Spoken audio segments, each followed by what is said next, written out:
Before we look at this, just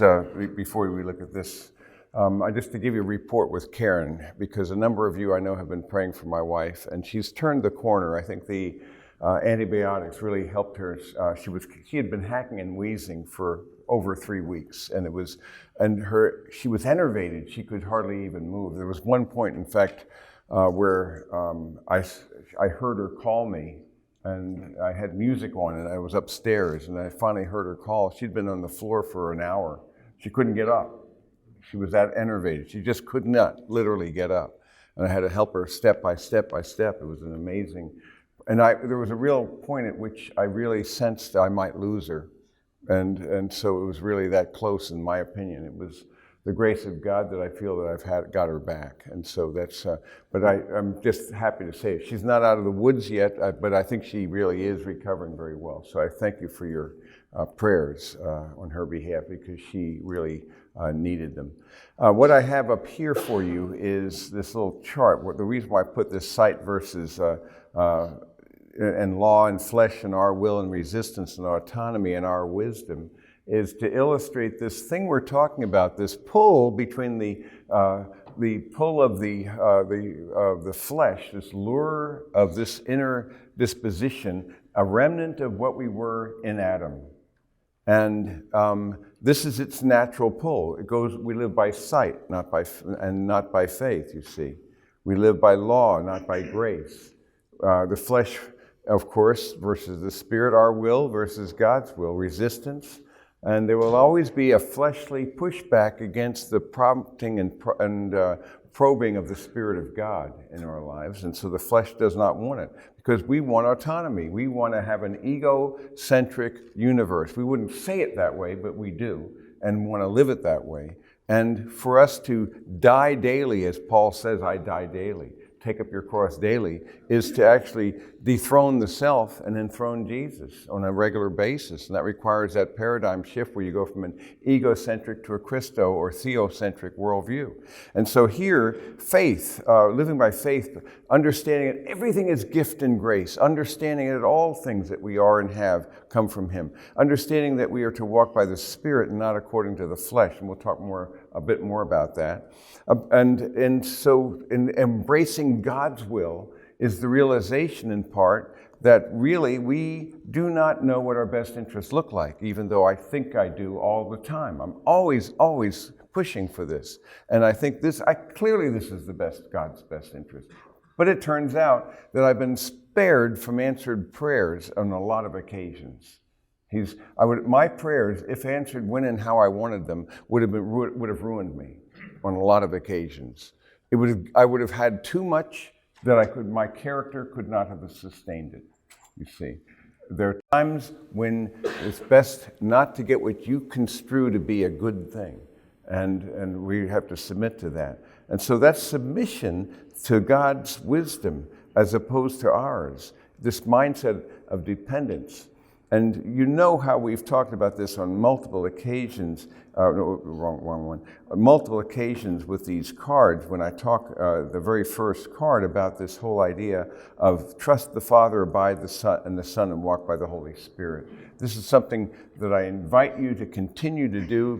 Some of you have been doing this on a regular basis, I know. And you can even talk with someone while remembering that, and that's sort of a thing. But I think at the very beginning of your day, and actually when I was sitting there during your prayer, those three went through my mind, you see. Because if I'm going to be trusting the Father and abiding in Jesus and walking by the Spirit, it's going to be wrought by Him and not by me. So this is a major theme in this whole matter of temptation and wisdom. And one other theme that I have been thinking about a lot, and I have shared this with you before, but wanted to run it by as well, because it's really related to this business of overcoming this downward grip and this downward pull of the flesh, is to take our calendar time, our chronos, which is what we plan, but also realize there's another kind of time. We've talked about this before, but I want to apply it in this way. The Kairos of God, and what I've come to really see is to live, is one way of putting this is then to say Kairos, which is the Greek word for opportunity. Make the most of the Chiron, because the times or the days are evil. You see, so make the most of the opportunity. You can't plan that. That's what God does. He shows up. Often, we've talked about this before, construed as interruptions, but they're actually invitations if they're seen correctly. Now, here's what I've come to see. This is, I coined a word from this, living chirotically. You see? What does it mean to live chirotically instead of just chronologically, you see? What it means, in my thinking, is to take this concept here and to actually live in such a way that your chronos submits to his kairos, you see? In other words, you through this day will have lots and lots of unplanned moments. And part of that is going to be, you're going to be not wanting those things to interrupt your plans, your schedule, just as Jesus never enjoyed, the disciples never enjoyed it when Jesus stopped everything because it was someone by the road that he had to serve and help. Those kairos invitations. You can't plan them. There was a blind beggar, a blind man, a beggar, a paralytic, a leper. And the amazing thing is that Jesus stopped and reduced everything to them because he knew that that was an invitation from the Father and that he'd been given all the time he needed to accomplish the Father's purpose. Because he knew that his hour had not yet come, but you and I all have an hour, and God knows that hour. And he knows when you are complete. But you are mortal until his purposes are accomplished for you until that time. So you can realize then when he gives you these invitations, then you can take them because he's given you enough time to incorporate them as well, because that's the most important thing in terms of the economy of the kingdom of God today than anything on your planner. By the end, when you put your head in the pillow tonight, the most important things that will have happened this very day in terms of what God wants to do in you and through you as you, will not be in your chronos. It won't be in your planner. As much as you think that's what you want to do, you see. But I want to do this. The disciples said, don't do that. We have to keep on moving. Remember? And it was an embarrassment even to be seen with such a person. And Jesus would reduce his world. So to train yourself to be sensitive, remember, trust the Father. What's the second part? Abide in the Son. What's the third part? Walk by the Spirit. There we have it. I've come to believe that a key to apprehension, to intimacy, to knowing him is obedience. The pathway to knowing him better is to obey what he calls you to do. That's the pathway. And it is through your obedience that we will then gain entry into a deeper richness of his presence. It is through obedience, because obedience is an expression of radical trust, that he knows better than I do what my best interests look like. Obedience is born out of love, but the love is born out of knowing him. And so the more I know him, and experientially, personally, relationally, that's the 4 life-changing prayers. I hope some of you are still using that card. I won't ask for a show of hands, but I must say, every so often I must encourage you, and I'm not rebuking, I'm encouraging, you see.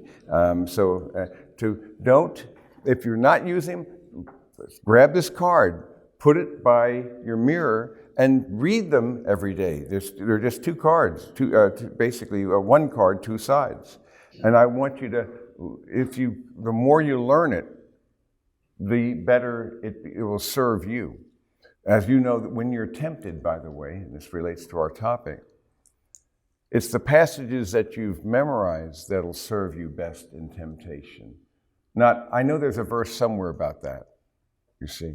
It's those passages that you've memorized that serve you well. So going back to this idea of submitting to God's, your chronos to his kairos, is to live in a way that is, in fact, it makes all the difference in the world. But the fact is that you have these opportunities that God gives us. And so to live chirotically then, and to live in a way that you go not by sight but by faith, not by law but by grace, not by flesh but by spirit, not our will but his will, is to surrender your idea, your agenda to his better purposes.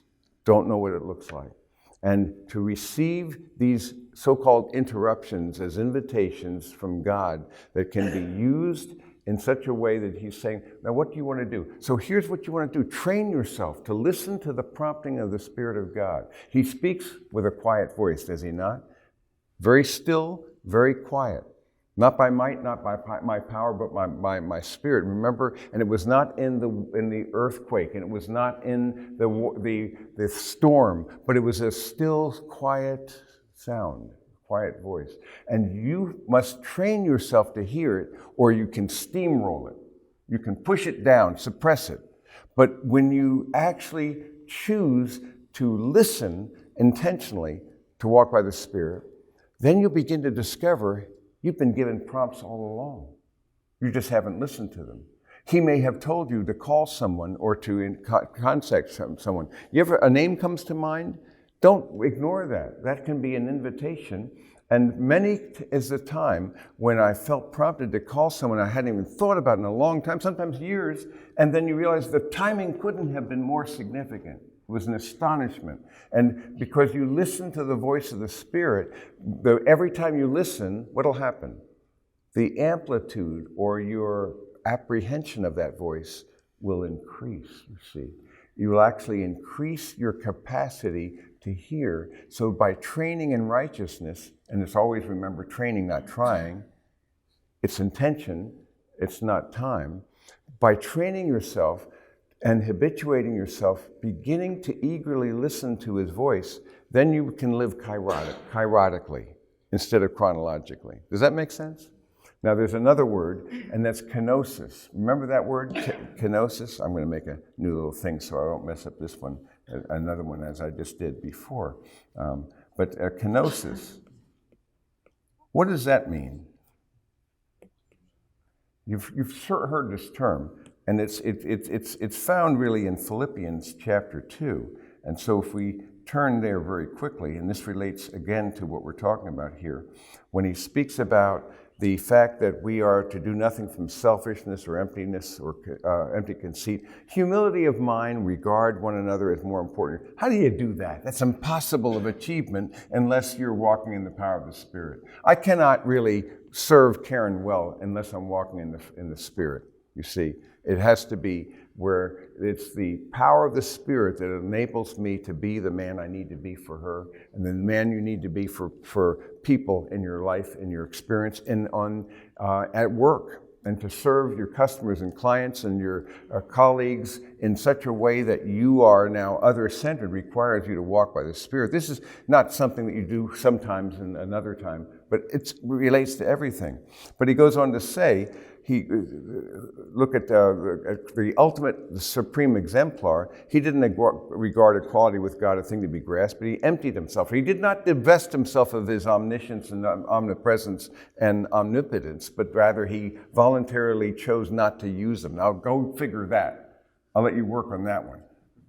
I can't imagine how omniscience can veil itself from itself. How Jesus, in some mysterious way, is still the one who holds all things together. Colossians 1 makes it clear. And he holds all things together in the cosmos, seen and unseen. And yet, in some manner, while he was on the earth, he was able to empty himself and he voluntarily chose to divest himself of his divine privileges, and came not as the king, but as a what?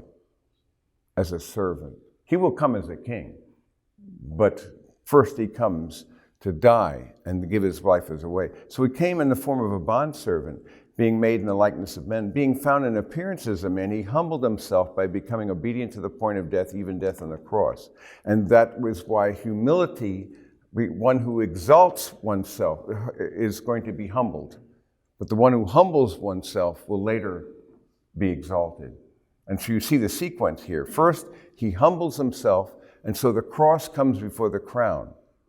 And that is why he then comes as a servant of others, not to be served, but to serve, and to give his life, what? What's the rest of it?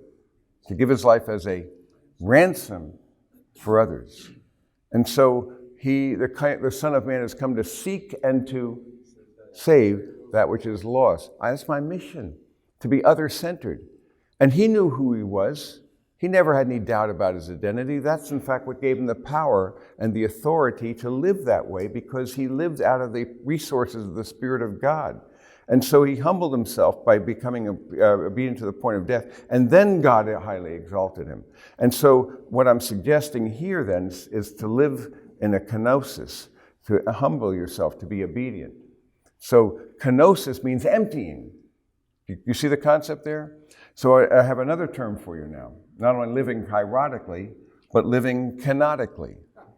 How about that? Why not come up with all these neologisms? I haven't found them anywhere, but it's not a bad way of living. But to see that, you see, what you realize is that your chronos submits to his kairos. So in a way, you have to empty yourself of your agenda so that you can now receive that. That means there's a humbling, an emptying. So every day you are called to live kenotically, to empty yourself and divest yourself of your agenda and put his first and foremost. That's not natural, is it? It goes against the our grain. And that is why in our last time together, we were contrasting the fruit of the Spirit with the qualities of the flesh. Instead of love, the contrast of unforgiveness and hate. Instead of joy, bitterness, resentment. Instead of peace, fear and discord and strife. Instead of patience, intolerance and impatience and restlessness. Instead of kindness, the flesh produces cruelty and harshness and aggression. Instead of goodness, it produces malice and wickedness and depravity. Instead of faithfulness, it produces disloyalty. Instead of gentleness and stubbornness. Instead of self-control, rebellion. And you can bring that and tease all that out. So this is this idea of fleshly dispositions, and I argue that we all have a flesh signature. And so this is one of the things that we need to keep in mind, is the realization that each of us has a flesh signature. That means that some of you will be more vulnerable in your flesh, or naturally pulled towards certain things, and some less, some more. Some, for example, in their signature of flesh will have an addictive component, and some perhaps much less than that. I'm going to be sharing my flesh signature, which I divulge very clearly, because it's not the deepest me, and I do that and conform to his image, and I'm going to be talking about these various components here, about my flesh signature. But the flesh, as I say, can never be reformed or improved. You'll never, ever be able to improve it. This thing that we call the power of the flesh is your remnant of what you were in Adam. So that when you came to Christ and you became a new being, nevertheless, he didn't erase the scripts, the lies, the falsehoods, did he? The memories are still there, are they not? And it's therefore possible for you to choose what you couldn't have chosen before. When you did not have the Spirit of God, you could not be pleasing to him, Romans 8 tells you. But now that you have the Spirit of God, you have an option you didn't have before. But now you still have that option of choosing to walk by the flesh of the Spirit. And therefore, we must train ourselves until, through training and habituation, we become more spring-loaded, so it becomes more natural for us to walk by the Spirit, and less natural for us to live by the flesh, because you see, you're living in a way that's consistent with your view of yourself. Because no one will live in a way that's incompatible with how they see themselves.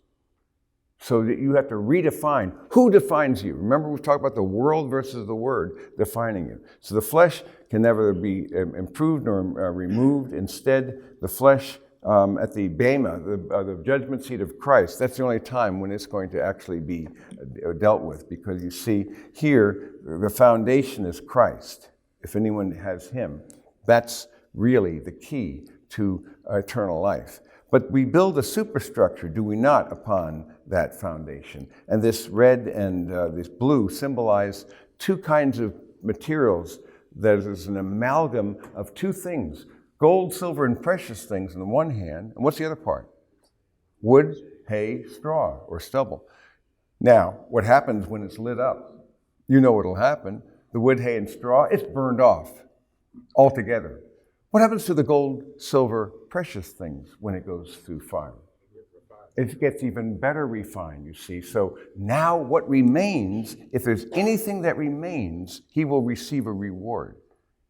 If anyone gets no reward, he himself will be saved. He will suffer loss, but he will be saved, yet as through fire.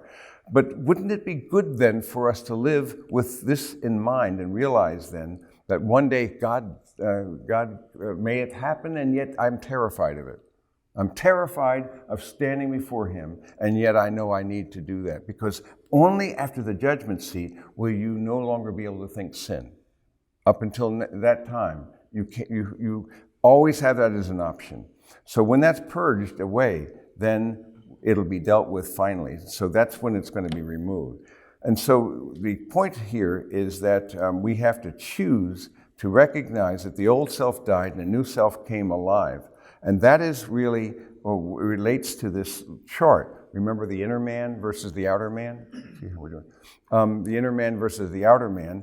And we have this whole concept then of the flesh versus the spirit. And so this is your deepest self, the part of you that joyfully concurs, but I see a different law in the members of my body, waging war against the law of my mind and making me a prisoner of the law of sin, which is in my members. Who will deliver me from this body of this death? And so the idea is that there's an inward but an outward struggle. But it's the deepest you, the true you, that really is what's involved here. And with this in mind, there is this whole idea of, in this eternal perspective, realizing that we were formerly in the line of Adam. And what happened was, he has now transferred us from a line of condemned criminals who are now going to be separated from Christ. And he's put us, and with the work of Christ, he's now put us in his line. And so he's transferred us from the line of Adam, and he's given us spiritual life. We who were formerly dead to God, but alive to sin, now we become alive to him. And the incredible thought is that he's now put us out of the line of Adam and brought us into the line of Christ. So this line here, no beginning, no end. That's the only life of eternal life, is the life of Christ. He's the only one. You see, the living God is the only one who has no beginning and no end. But that life of Christ is now in you and wants to live in you and through you as you. So it's an incredible thought, so that you now have a new disposition, a new character, a new quality you didn't have before. So with that in mind then, two things we need to do in overcoming the pull of the flesh is to reckon or consider ourselves to be dead to sin but alive to God. So reckoning is one of those keys. And in the card that I've given you, that we've talked about before, in the morning affirmations, here's where I talk about that idea of against the flesh you reckon yourself. What does it mean, I reckon? I remember when I was a kid, when I came, and I still remember living in New Jersey, but every summer I'd go down to Monroe, Louisiana. And so I lived in a different world then. It was like going into the past, and it was like everything quieted down. I had to learn to go barefoot again. And every summer I assumed the accent, because I did it every year. So I had my friends, and actually I was accepted because I was there every year. So actually I would change my way of speaking. I'd slow down, and I would assume the argot, you see, and I'd then start to talk about I reckon. And I would talk about grits and things that you'd never heard of in New Jersey, you see. So I'm fixing to, those kinds of things. So when I went back to New Jersey, I knew, don't use that language. That won't work very well, so you see. But the word reckon is not bad. I reckon, what does that mean? I reckon, I acknowledge or realize, you see. To acknowledge a thing, to reckon it as true, means to say, this is so, regardless of my feelings or experiences, this is who I am. So against the flesh, the most powerful thing you can do is to say, you tell me this, I believe it. I'm going to regard it as true. It's an accounting term, logizomai is the term. And it was used to reckon, to put it onto an account. So that means that you put this on this account, and now, even though you may not feel it's true, it is true, because he's told you it's true. So now, instead of saying, when he says, I was crucified, I'm no longer a slave to sin, I will reckon myself as dead to sin, but alive to God. I will not present the members of my body to sin as instruments of unrighteousness, because I'm now a new creature. So to regard it as true, and we've done this many times before, is to choose to believe that what God says about you is true in spite of your feelings and experiences to the contrary. It's not what the world tells you. It's not what your feelings tell you. What does the Word tell you? And allowing and training ourselves to let that be our source of truth and knowledge. And then, of course, against the world and against the devil, these two external forces, renew and resist. And so with that in mind, then, I talk about this whole idea of reckoning yourself to be dead to sin, obediently presenting yourself to God as people who are no longer slaves to sin, but slaves of righteousness, and then living accordingly, and having reckoned then, we're no longer under obligation to the flesh to live according to the flesh. But if you're living according to the flesh, you must die. If by the Spirit, here's the key, you're putting to death the deeds of the body, you will live. So walk by the Spirit, and you will not carry out the deeds of the flesh. So we're talking about, again, this contrast between the fact that you now have what you didn't have before. You have the Holy Spirit in you. So you have options you did not have before. And I'm going to be talking about personal affirmations for handling temptation when we're together next.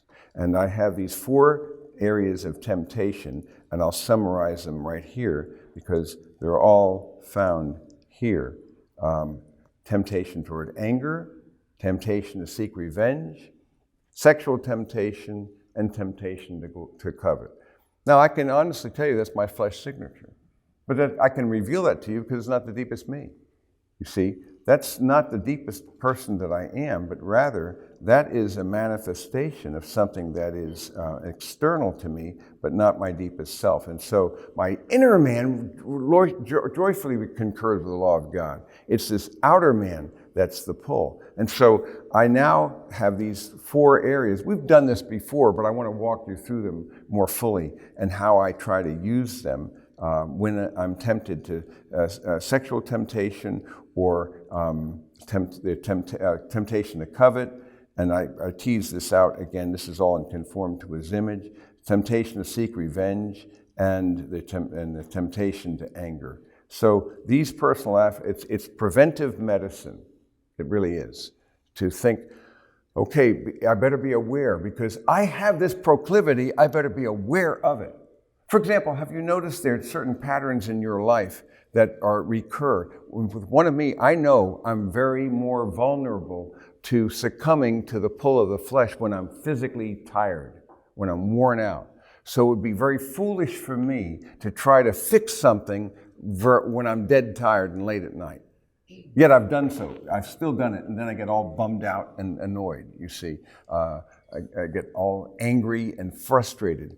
Would have been smarter to wait until you have the resources. When you have less margin, be aware of yourself, you see. We all need a certain amount of margin. And so in seeing these temptations, they're not automatic formulas, but they're part of a divine human process.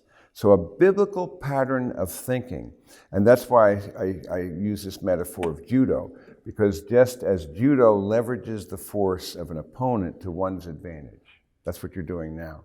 So I know that these things will pop up. Anger in my flesh, anger, and there's reasons why that would be the case. But anger and the other temptations, the temptation of coveting, of seeking revenge, of sexual temptation, these are natural things that are there, but they're not the deepest me anymore. And so it's a way of viewing this. This is why then I'm talking about then living in such a way that I submit myself to His purposes. And that's one of the reasons why one of the questions we're going to be asking is, what's the difference between the flesh and the spirit, you see? Because we're now saying you have to understand that the flesh is there, but it's not the real you. It's what you were, it's the former self. And so you must train yourself to see yourself as God sees you. But I promise you, that pull will never be diminished. You'll never get rid of it. It won't. Don't try to diminish it or to get rid of it. You can't. Only God can burn that off. But that won't happen until you're with Him and see Him. Only then will you not be able to think sin. Right now, you always have that option, but by training in righteousness, you become more naturally disposed to walking. It's your natural modality because you come to realize that sin is beneath the dignity of the person you've been called to be. That is not who you are. You see? So when you're tempted to do that, say when you're tempted, I know no believers really do this, but you're tempted to pad your expense report or that sort of a thing. Tell me then, is that worth it? That little, how much are you? What are you actually saying? Is this worth redefining myself? So no compromise is worth it. So that's beneath the dignity of the person that you now are in Christ. So do not see yourself as you formerly saw yourself or as the world saw you, but rather come to train yourself so this is the new person, the true person who is actually walking before Him. And then how do you walk by the Spirit? And you've seen Him again and again talking about walk by the Spirit and you'll put to death the deeds of the flesh. And that has to do with living, what did I say? Chirotically. Living, what does that mean? Submitting your time, your chronos, to His Kairos, you see. That's a death to your ambition, but you discover you'll never regret obedience. And then living kenotically, what does that mean? Emptying yourself of your agenda so that you're open to Him. And then every day making these little readjustments through the course of the day. You have a desired outcome. It doesn't happen. And so then you have to say, was this not good? Well, God uses all things together for good for those who love Him and called according to His purpose. So He's going to redeem what He allows. And so I have to receive that, because if I got what I wanted, when I wanted, and how I wanted it, I'd be ruined. And I know that. I've seen that again and again. Remember that country western song, Thank God for Unanswered Prayer? It's a good name for a song because it really is. I promise you that so many of my very well-intentioned prayers, I would have been a ruined man. If I'd had them, it would have given me more than I could handle. So, and then how you use the personal affirmations for handling temptations, that's the stuff to come. So that's where we are. So let's go ahead and take our times together. We're ready to pick up and continue. I did something with the men in the Zoom call that I'd failed to do with you, and I wanted, before we go into any of these questions, to just bring you up to date with this trilogy that's still being formed. The first book cover is when we go out of Vanity Fair in this world, you see, and we go on a path. We're on a walk, you see, and that's the pathway we have. And then the second cover is not complete yet, but the other two are pretty close. And here the pathway continues, and we cannot see above the thick leaf canopy, but on the upper part, we see heaven's view, you see. So that's what these upper parts are, heaven's perspective here. But this is our earthbound. This is where we are in a journey, in a pilgrimage. And of course, you see past, present, but then future, how temporary hardships are preparing us for our eternal home. So this is why we have the thorns and the thistles, you see. And we're going on, they're still in that journey of past, present, and future. But we go over a bridge, and this was a recent addition, because I wanted to have the idea of the river of life. And remember the idea of this tree of life? What does it tell us about the tree of life in the New Jerusalem? What does it describe it as? It's the tree of life on both banks of the river. You remember that idea? It's on two sides. And so I thought of a waterfall, as it were, coming from above and going down here. And this is this bridge that goes over that waterfall. But then the other addition I wanted to add was this. And so this is the latest iteration. I wanted this journey to continue, you see. And so we now come to the pinnacle here. And now it's no longer the sun or the moon, but the Lamb is the lamp. He's the light. There's no darkness there. And these almond blossoms, so this is close to being done. So just kind of a progress report, but it's something, it's become its own teaching. So what did you think about living chirotically and canonically? You didn't like that, did you? Hard road. Hard road. And what actually Phil Smith on the Zoom call properly pointed out, that we're not accustomed to walking much as a culture as was done in the past. So it's not as familiar. We drive, we take a flight, a plane, or whatever. You see, my point is much less walking as part of our lifestyles than was the case when the New Testament was being conveyed. And you'll notice that Jesus never elected to take any other modality except walking, with one exception. What was the exception? Riding on the foal of a donkey, you see. That's the only time. And even then, here, he rides an animal that was never broken. Just gets right on it, because he shows the power of the first Adam, the Adam. You see, this is the power we were to have, the connection we were to have with the created order. And I look forward to return to that harmony that we will have, even with the animals and so forth. But here, it's the one time he uses other than his walking, that he uses something else. So that's a big metaphor that's almost lost in some ways. And so that's why I'm very pleased with, and the more I think about this pathway, that we're seeing this as a pathway here. And that's our journey, and as we head home. Any questions or comments on these three questions? Yes? The chironic side, where Chronos succumbs to Kairos, it sounds like you're talking about abiding. Can you go there? Are those synonymous? They do go together. They're all these are all metaphors that layer and affect and overlap, because to make my chronos, to make my schedule, and to submit to his schedule is a submission. It's a kenosis, an emptying. Because I'm emptying myself of my agenda for this day at that point and receiving his. And so that little death is, you see, it's a death to your ambition, to your plan, because you have to be open and receptive. So it is those three things. Remember, trust the Father. That's our role with regard to God the Father, is to have an implicit and growing trust that whatever he calls you to do, he's not going to take you. The divine architect of the cosmos never builds a bridge that leads to nowhere. It always goes somewhere, but I can't see where it's going, but I can trust. And again, remember, you have a history. Because remember what I have often said, you actually have a perfect personal history. Have you ever regretted an act of disobedience? I've often resisted, but I've never, an act of obedience rather, regretted an act of obedience. Sorry about that. Because you've always regretted disobedience. Maybe not at the front end, but eventually it's going to get you, and you will have a regret. And there's a kind of a holy regret to that, but at the same time, it's a training in righteousness, because you now have a way of seeing that this never pays off. So if the past is any clue to where you're going, then you have a history that gives you a series of dots along the way, and you can connect those dots and realize you've always actually thrived in obedience, and you've never thrived in disobedience. You know that, and yet this very day, we're going to be fighting his Kairos. And so that's why I say living chirotically is to submit, to die to your plans at that point.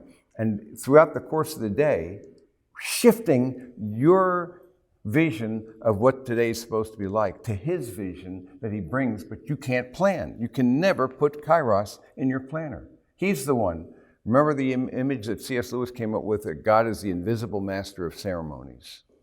He's the one who puts things and people together in a way that's remarkable. So that's what I mean by living chirotically. I like that term, but you probably don't. But anyway, yes. Dr. Boyd, we were discussing at our table the 4 areas of temptation that you address in your conform to his image. Yes, and this is where we're going to be going. Anger, sex, yep. Mm-hmm. That's exactly, yep. And then the 4 G's that correspond to them here: gratitude, grace, glory, and goodness. And that's where we're going. Yes, it is. So that's going to be found right here. If you have a copy of Conformed to His Image, that's going to be now where we're going here, personal affirmations for handling temptations. Only what I do here is actually tease out the whole logic. But when I'm tempted, I can't go through this whole thing. This is sin. I don't want to sin. I don't have to sin, and so forth. But that's the thought behind the one word response, you see. So only after, at the end, do we now, was not in the first edition of the book. But we added the gratitude, the grace, the glory, and the goodness. We added those because that I felt was a helpful, because I don't have much time. when I'm being tempted to say, now, how should I think about this?